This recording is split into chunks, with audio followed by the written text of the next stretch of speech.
Hi friends, ನಮಸ್ಕಾರ. Welcome to my YouTube channel. ಇವತ್ತಿನ ವಿಡಿಯೋದಲ್ಲಿ ಮಟನ್ ಲಿವರ್ ಫ್ರೈ ಹೇಗೆ ಮಾಡೋದು ಅಂತ ತೋರಿಸ್ತಾ ಇದ್ದೀನಿ. ತುಂಬ ಸಿಂಪಲ್ಲಾಗಿ ಮತ್ತು ತುಂಬ ರುಚಿಯಾಗಿ ಮಾಡುವಂಥ ರೆಸಿಪಿ. ತುಂಬ ಚೆನ್ನಾಗಿರುತ್ತೆ. ಇದನ್ನು ಸೈಡ್ ಡಿಶ್ ಆಗಿ ನೀವು ಸರ್ವ್ ಮಾಡ್ಕೋಬೋದು. ಚಪಾತಿ ಜೊತೆ ಇಲ್ಲ ಅನ್ನಕ್ಕೆ ಸೈಡ್ ಡಿಶ್ ಆಗಿ ಸರ್ವ್ ಮಾಡ್ಕೊಳ್ಳಿ. ತುಂಬ ಚೆನ್ನಾಗಿರುತ್ತೆ. ಹಾಗೆ ತುಂಬ ಈಸಿಯಾಗಿ ಮಾಡುವಂಥ ರೆಸಿಪಿ. ಹಾಗಾದರೆ ಹೇಗೆ ಮಾಡೋದು ಅಂತ ನೋಡೋಣ ಬನ್ನಿ. ಇವಾಗ ಫ್ರೈ ಮಾಡೋದಕ್ಕೆ ಒಂದು ಕಡಾಯಿ ತೊಗೊಂಡಿದ್ದೀನಿ. ಕಡಾಯಿ ಕಾದ್ಮೇಲೆ ಒಗ್ಗರಣೆಗೆ ಎಷ್ಟು ಬೇಕೋ ಅಷ್ಟು ಎಣ್ಣೆ ಹಾಕ್ಕೊತಾ ಇದ್ದೀನಿ. ಒಂದು 2-3 ಸ್ಪೂನ್ ಆಗೋಷ್ಟು ಎಣ್ಣೆ ಹಾಕ್ಕೊಂಡ್ರೆ ಸಾಕಾಗುತ್ತೆ. ಎಣ್ಣೆ ಕಾದ್ಮೇಲೆ ಒಂದು ಮೀಡಿಯಮ್ ಸೈಜ್ ಉಳ್ಳಿನ ಸಣ್ಣ ಸಣ್ಣದಾಗಿ ಕಟ್ ಮಾಡಿ ಹಾಕ್ಕೊಂಡಿದ್ದೀನಿ.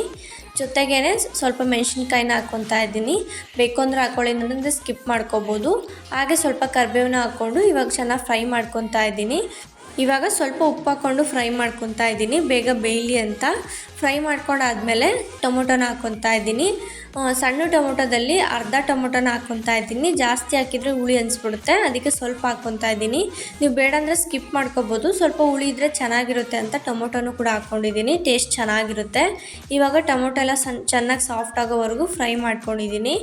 ಇವಾಗ ಮಟನ್ ಲಿವರ್ನ ಹಾಕ್ಕೊತಾ ಇದ್ದೀನಿ. ಒಂದು 150-200 ಗ್ರಾಮ್ ಆಗೋಷ್ಟು ತೊಗೊಂಡಿದ್ದೀನಿ. ನಿಮಗೆ ಜಾಸ್ತಿ ಬೇಕಂದರೆ ಜಾಸ್ತಿ ತೊಗೊಂಡು ಮಾಡ್ಕೋಬೋದು. ಇವಾಗ ಸ್ವಲ್ಪ ಎಣ್ಣೆಲೆ ಚೆನ್ನಾಗಿ ಫ್ರೈ ಮಾಡ್ಕೋಬೇಕು. ಎಣ್ಣೆಲ್ಲ ಫ್ರೈ ಮಾಡ್ಕೊಳ್ಳಿದ್ರೆ ಬೇಗನೂ ಬೇಯುತ್ತೆ ಮತ್ತು ಟೇಸ್ಟ್ ಕೂಡ ಚೆನ್ನಾಗಿರುತ್ತೆ. ಇವಾಗ ಚೆನ್ನಾಗಿ ಫ್ರೈ ಮಾಡ್ಕೊತಾ ಇದ್ದೀನಿ. ನಾನು ಶುಂಠಿ ಬೆಳ್ಳುಳ್ಳಿ ಪೇಸ್ಟು ಮುಂಚೆನೇ ಹಾಕ್ಕೋಬೋದಿತ್ತು, ಬಟ್ ನಾನು ಇವಾಗ ಹಾಕ್ಕೊತಾ ಇದ್ದೀನಿ. ಮುಂಚೆ ಹಾಕಿದರೆ ಸ್ವಲ್ಪ ತಳ ಹತ್ತಿದಂಗೆ ಆಗುತ್ತೆ ಅಂತ ಇವಾಗ ಹಾಕ್ಕೊಂಡು ಸ್ವಲ್ಪ ಹಸಿ ವಾಸನೆ ಹೋಗೋವರೆಗೂ ಚೆನ್ನಾಗಿ ಫ್ರೈ ಮಾಡ್ಕೊತಾ ಇದ್ದೀನಿ. ನೀವು ಬೇಕು ಅಂದ್ರೆ ಈರುಳ್ಳಿ ಹಾಕ್ದಾಗೇ ಹಾಕ್ಕೊಂಡು ಫ್ರೈ ಮಾಡ್ಕೋಬೇಕು. ಫ್ರೈ ಮಾಡ್ಕೊಂಡಾದ್ಮೇಲೆ ಒಂದು ಸ್ವಲ್ಪ ಅರಶಿನ ಹಾಕ್ಕೊತಾ ಇದ್ದೀನಿ. ಹಾಗೆಯೇ ಸ್ವಲ್ಪ ಗರಂ ಮಸಾಲನೂ ಕೂಡ ಹಾಕ್ಕೊತಾ ಇದ್ದೀನಿ. ಹಾಗೆ ಧನಿಯಾ ಪೌಡರ್ನ ಹಾಕ್ಕೊತಾ ಇದ್ದೀನಿ. ನಾನಿಲ್ಲಿ ಗರಂ ಮಸಾಲ ಒಂದು 1/4 ಸ್ಪೂನ್ ಹಾಕ್ಕೊಂಡಿದ್ದೀನಿ. ಧನಿಯಾ ಪೌಡರು ಒಂದು ಅರ್ಧ ಸ್ಪೂನ್ ಹಾಕ್ಕೊಂಡಿದ್ದೀನಿ. ಖಾರದ ಪುಡಿ ನಿಮಗೆ ಖಾರಕ್ಕೆ ಎಷ್ಟು ಬೇಕೋ ಅಷ್ಟು ನೋಡ್ಕೊಂಡು ಹಾಕ್ಕೊಳ್ಳಿ. ಮೆಣಸಿನ್ಕಾಯಿನೂ ಕೂಡ ಹಾಕ್ಕೊಂಡಿದ್ದೀನಿ. ನಾನಿಲ್ಲಿ ಒಂದು 3/4 ಸ್ಪೂನ್ ಆಗೋಷ್ಟು ಖಾರದ ಪುಡಿ ಹಾಕ್ಕೊಂಡಿದ್ದೀನಿ. ಹಾಗೆ ಸ್ವಲ್ಪ ರುಚಿಗೆ ತಕ್ಕಷ್ಟು ಉಪ್ಪು ಹಾಕ್ಕೊಂಡು ಚೆನ್ನಾಗಿ ಫ್ರೈ ಮಾಡ್ಕೊಳ್ಳಿ. ಸ್ವಲ್ಪ ಎಣ್ಣೆಲೆ ಚೆನ್ನಾಗಿ ಫ್ರೈ ಆಗಬೇಕು. ಇವಾಗ ಫ್ರೈ ಮಾಡ್ಕೊಂಡಾದ್ಮೇಲೆ ನೀರನ್ನ ಹಾಕ್ಕೊತಾ ಇದ್ದೀನಿ. ಸ್ವಲ್ಪ ಲಿವರು ಬೇಯಬೇಕಾಗುತ್ತೆ, ಅದಕ್ಕೆ ಸ್ವಲ್ಪ ನೀರು ಹಾಕ್ಕೊಂಡಿದ್ದೀನಿ. ಹಾಕ್ಕೊಂಡು ಸ್ವಲ್ಪ ಮಿಕ್ಸ್ ಮಾಡಿಕೊಂಡು ಪ್ಲೇಟ್ನ ಕ್ಲೋಸ್ ಮಾಡಿಕೊಂಡು ಒಂದು 5 ನಿಮಿಷ ಬೇಯಿಸ್ಕೊಂಡ್ರೆ ಸಾಕಾಗುತ್ತೆ. ಜಾಸ್ತಿನೂ ಟೈಮ್ ತೊಗೊಳೋದಿಲ್ಲ. ಸ್ವಲ್ಪ ನೀರೆಲ್ಲ ಡ್ರೈ ಆಗಬೇಕು, ಅಲ್ಲಿವರೆಗೂ ಚೆನ್ನಾಗಿ ಫ್ರೈ ಮಾಡ್ಕೊಳ್ಳಿ. ಇವಾಗ ನೋಡಿ ಪ್ಲೇಟ್ನ ಕ್ಲೋಸ್ ಮಾಡಿಕೊಂಡು ಒಂದು 3-5 ನಿಮಿಷವರೆಗೂ ಫ್ರೈ ಮಾಡ್ಕೊಂಡಿದ್ದೀನಿ. ಮಧ್ಯದಲ್ಲಿ ಬೇಕಾದರೆ ಓಪನ್ ಮಾಡಿಕೊಂಡು ತಿರುಗಿಸ್ಕೊಬೋದು. ಸ್ವಲ್ಪ ನೀರು ಹಾಕಿರೋದ್ರಿಂದ ನಾನು ಅಷ್ಟೊಂದು ತಳ ಹತ್ತಿಲ್ಲ, ಅದಕ್ಕೆ 5 ನಿಮಿಷ ಹಾಗೆ ಬಿಟ್ಟಿದ್ದೀನಿ.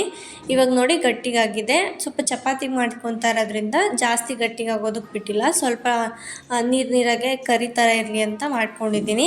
ಇವಾಗ ಸ್ವಲ್ಪ ಕೊತ್ತಂಬರಿ ಸೊಪ್ಪು ಹಾಕ್ಕೊಂಡು ಫ್ರೈ ಮಾಡಿಕೊಂಡ್ರೆ ಫೈನಲ್ಲಾಗಿ ಮಟನ್ ಲಿವರ್ ಫ್ರೈ ರೆಡಿಯಾಗಿದೆ. ತುಂಬ ರುಚಿಯಾಗಿರುತ್ತೆ. ನಾನು ಚಪಾತಿ ಜೊತೆ ಸರ್ವ್ ಮಾಡ್ಕೊಂಡಿದ್ದೆ. ಹಾಗೆ ಅನ್ನಕ್ಕೆ ಸೈಡ್ ಡಿಶಾಗಿ ಕೂಡ ತುಂಬ ಚೆನ್ನಾಗಿರುತ್ತೆ. ಟ್ರೈ ಮಾಡಿ. ಈ ಲಿವರ್ ಫ್ರೈನ ತುಂಬ ಸಿಂಪಲ್ಲಾಗಿ ಮತ್ತು ತುಂಬ ಈಸಿಯಾಗಿ ಮಾಡ್ಕೋಬೋದು. ಟೈಮು ಕೂಡ ಜಾಸ್ತಿ ಬೇಕಾಗೋದಿಲ್ಲ. ಟೇಸ್ಟು ಕೂಡ ತುಂಬ ಚೆನ್ನಾಗಿರುತ್ತೆ. ನೀವೇನಾದರೂ ಟ್ರೈ ಮಾಡಿದರೆ ಕಮೆಂಟ್ ಬಾಕ್ಸಲ್ಲಿ ಹೇಗಿತ್ತು ಅಂತ ಕಮೆಂಟ್ ಮಾಡಿ. ಇದೇ ಥರ ವೀಡಿಯೋಸ್ಗೋಸ್ಕರ ನನ್ನ ಚಾನಲ್ನ ಸಬ್ಸ್ಕ್ರೈಬ್ ಮಾಡ್ಕೊಳ್ಳಿ. ಈ ವಿಡಿಯೋ ನಿಮಗೆ ಇಷ್ಟ ಆಗಿದ್ದಲ್ಲಿ ಪ್ಲೀಸ್ ಲೈಕ್ ಮಾಡಿ ಮತ್ತು ಶೇರ್ ಮಾಡಿ. Thank you for watching the video.